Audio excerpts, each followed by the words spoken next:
नमस्कार। देवरिया की आवाज रेडियो केसरी से प्रस्तुत है स्थानीय हालचाल। पहले मुख्य हालचाल।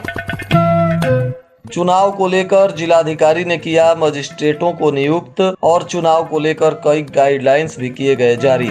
तुर्तीपार रेलवे स्टेशन पर मिले शव की पुलिस ने कर ली पहचान, परिजनों को सौंपा गया।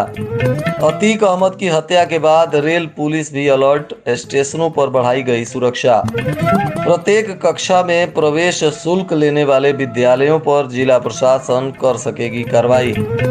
स्थानीय हालचाल के इस अंक के साथ मैं निकेत मिश्र। अब हालचाल विस्तार से।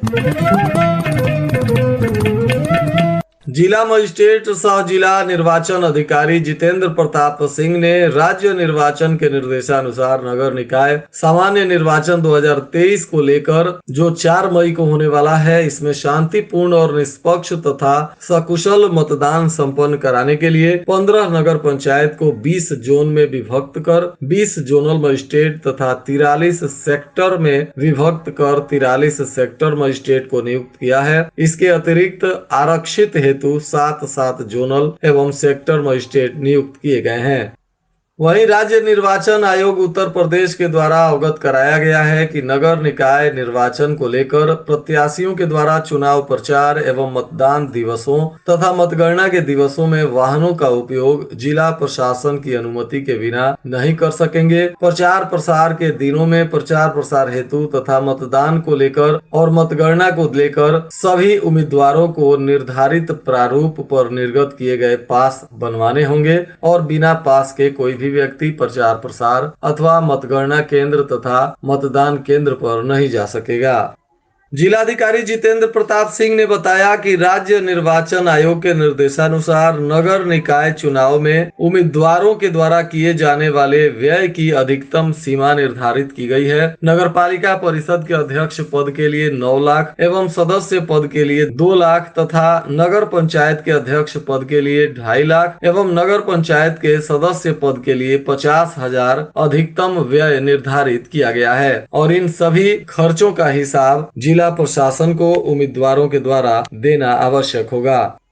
वहीं उप जिला निर्वाचन अधिकारी ने बताया कि जिला निर्वाचन अधिकारी के आदेश के अनुपालन में 337 देवरिया उप निर्वाचन 2020 और विधानसभा सामान्य निर्वाचन 2022 के गोपनीय अभिलेखों तथा 50 क्षतिग्रस्त स्टील बॉक्सों को रद्दी के भाव विक्रय करने को लेकर जनपद के स्थानीय फर्मों से कोटेशन आमंत्रित किया गया है। स्थानीय फर्म अपना दर प्रति कुंटल के हिसाब से फर्म के लेटर पैड पर 21 अप्रैल तक मुहरबंद लिफाफा जिला प्रशासन कार्यालय देवरिया में जमा कर सकते हैं। प्राप्त मुहरबंद कोटेशन का लिफाफा 5 बजे उप जिला निर्वाचन पदाधिकारी देवरिया के कार्य कक्ष में खोला जाएगा तथा इस पर आगे का निर्णय लिया जाएगा, जिसमें कोटेशन दाता कोटेशन खोले जाने के समय उपस्थित रह सकते हैं और कोटेशन से प्राप्त दरों में से जिस फर्म का दर सबसे अधिक होगा उसे ही गोपनीय अभिलेख 50 स्टील बॉक्सों का विक्रय किया जाएगा। विक्रय किए जाने वाले अभिलेखों की शर्तों के विवरण में उन्हें बताया गया है कि जिला निर्वाचन कार्यालय के गोदाम से गोपनीय अभिलेख फॉर्म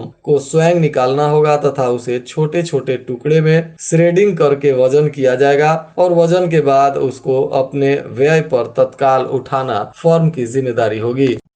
तुर्तीपार रेलवे स्टेशन पर रविवार को मिले अर्धनग्न व्यक्ति के शव की शिनाख्त पुलिस के द्वारा कर ली गई है।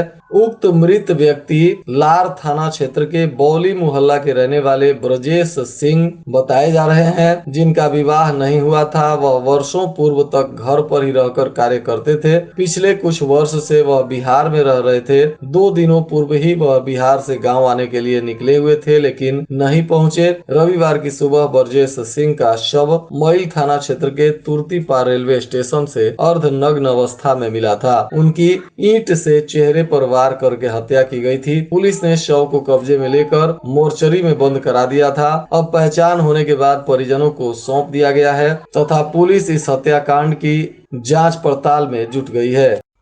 अतीक और अशरफ की हत्या के बाद आरपीएफ और जीआरपी भी अलर्ट मोड पर है। देवरिया सदर रेलवे स्टेशन पर जीआरपी और आरपीएफ के पुलिस 2 दिनों से अभियान चला रहे हैं। स्टेशन पर आने जाने वाले लोगों के सामानों की चेकिंग की जा रही है। विशेषकर वाराणसी और प्रयागराज जाने वाले लोगों पर विशेष मॉनिटरिंग किया जा रहा है। आरपीएफ सीसीटीवी कैमरे से भी पूरे स्टेशन पर नजर रख रही है।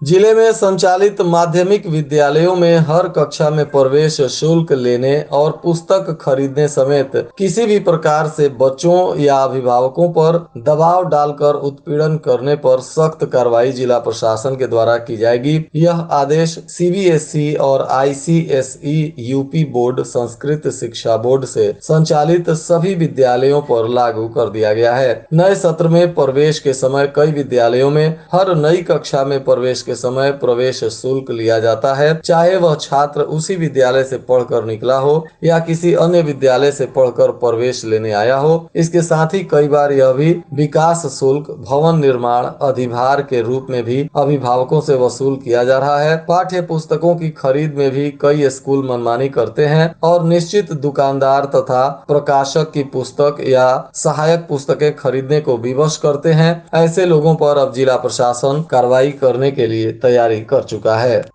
शहर के प्रमुख मार्गों पर दर्जनों की संख्या में छोटे और बड़े बैंक हैं, लेकिन इनमें से अधिकांश बैंकों के पास पार्किंग की कोई व्यवस्था नहीं है, जिसके चलते अक्सर जाम की स्थिति पैदा हो जाती है। कुछ बैंकों के सामने तो आधी सड़क तक वाहन ही खड़े रहते हैं। ऐसे में उधर से गुजरना काफी मुश्किल होता है।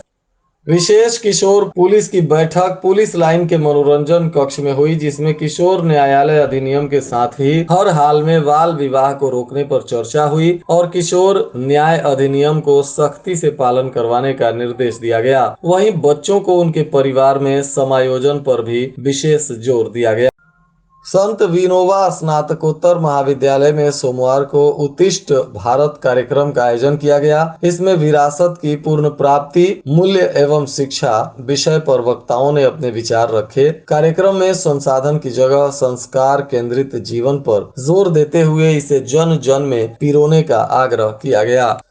राष्ट्रीय शैक्षिक महासंघ ने जिलाधिकारी और सीडीओ रविंद्र कुमार को ज्ञापन सौंपा है, जिसमें परिषदीय विद्यालयों के संचालन का समय बदलने की मांग की गई है। जिला संयोजक जयशिव चंद ने कहा कि जनपद में बढ़ते तापमान और तेज हवाओं से लू का प्रकोप बढ़ता जा रहा है, जिसके चपेट में आने से बच्चों के बीमार होने की संभावना बढ़ गई है। इस दौरान कहा गया है कि हीट वेव से बचाव के लिए विद्यालयों का समय बदलकर 7 बजे से 12 बजे तक कर दिया जाए। भक्त शिरोमणि संत सैन जी महाराजा का 723वां प्रकाश पर्व नई कॉलोनी गुरुद्वारा में धूमधाम से मनाया गया। इसमें नित्य नेम पाठ, शब्द कीर्तन और भजन जैसे माहौल भक्तिमय हो गए। कार्यक्रम में विभिन्न क्षेत्रों से विशिष्ट कार्य करने वाले 7 व्यक्तियों को प्रशस्ति पत्र देकर सम्मानित भी किया गया। और आज के मौसम का तापमान देवरिया में न्यूनतम 27 डिग्री सेल्सियस और अधिकतम 43 डिग्री सेल्सियस रहने की संभावना है। अंत में मुख्य हालचाल एक बार फिर। चुनाव को लेकर जिलाधिकारी ने किया मजिस्ट्रेटों को नियुक्त और चुनाव को लेकर कई गाइडलाइंस भी किए गए जारी। तुर्तीपार रेलवे स्टेशन पर मिले शव की पुलिस ने कर ली पहचान, परिजनों को सौंपा गया। अतीक अहमद की हत्या के बाद रेल पुलिस भी अलर्ट, स्टेशनों पर बढ़ाई गई सुरक्षा। प्रत्येक कक्षा में प्रवेश शुल्क लेने वाले विद्यालयों पर जिला प्रशासन कर सकेगी कार्रवाई। इसके साथ ही रेडियो केसरी से प्रसारित स्थानीय हालचाल का यह अंक समाप्त हुआ। नमस्कार।